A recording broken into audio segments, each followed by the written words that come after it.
कभी सोचा है कि कुछ लोगों में ऐसी क्या खास बात होती है जो हमें उनकी तरफ खींचती है?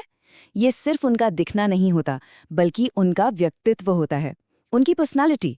तो आज हम इसी पर्सनालिटी को और पर्सनल एक्सीलेंस हासिल करने के सफर को थोड़ा और करीब से समझेंगे। गुनी गुरु का ये कोट कितनी सही बात कहता है ना। असली असर तो व्यक्तित्व से ही पड़ता है। तो चलिए पर्सनल एक्सीलेंस की इस यात्रा पर निकलते हैं और देखते हैं कि एक दमदार पर्सनालिटी आखिर बनती कैसे है।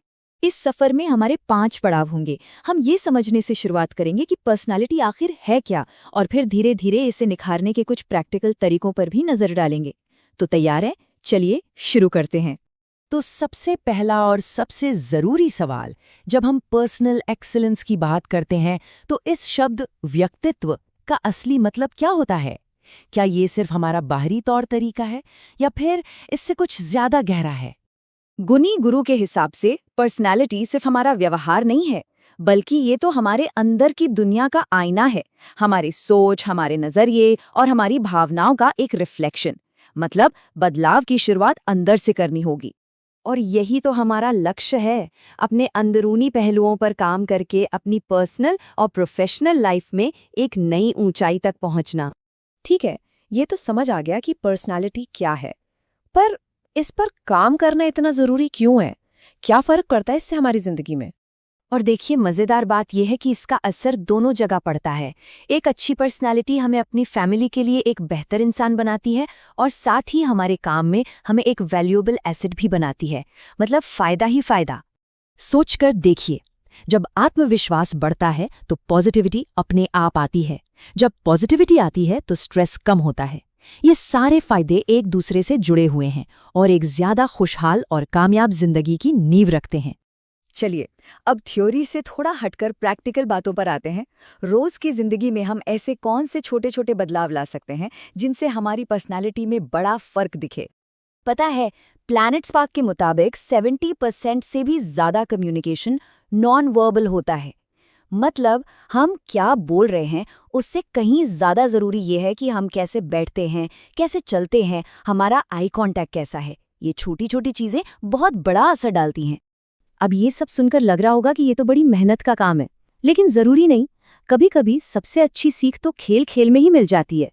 जैसे AIF हैंडबुक का ये मिरर गेम। इसमें बस अपने साथी के हाव भाव और हरकतों की नकल करनी होती है। इससे होता क्या है, हम दूसरों की भावनाओं को बेहतर ढंग से समझ पाते हैं, जिसे हम एम्पैथी या समानुभूति कहते हैं। ठीक इसी तरह ऐसी एक्टिविटीज़ जो हमें क्रिएटिव सोचने पर मजबूर करती हैं, वो हमें किसी भी समस्या को नए नज़रिए से देखने में मदद करती हैं, जिसे हम कहते हैं ना, थिंकिंग आउटसाइड द बॉक्स। और हाँ, आखिर में एक बात गांठ बांध लेनी चाहिए। पर्सनल एक्सीलेंस कोई मंजिल नहीं है जहां पहुंचकर सब खत्म हो जाए। ये तो एक सफर है, लगातार सीखते रहने और खुद को बेहतर बनाते रहने का।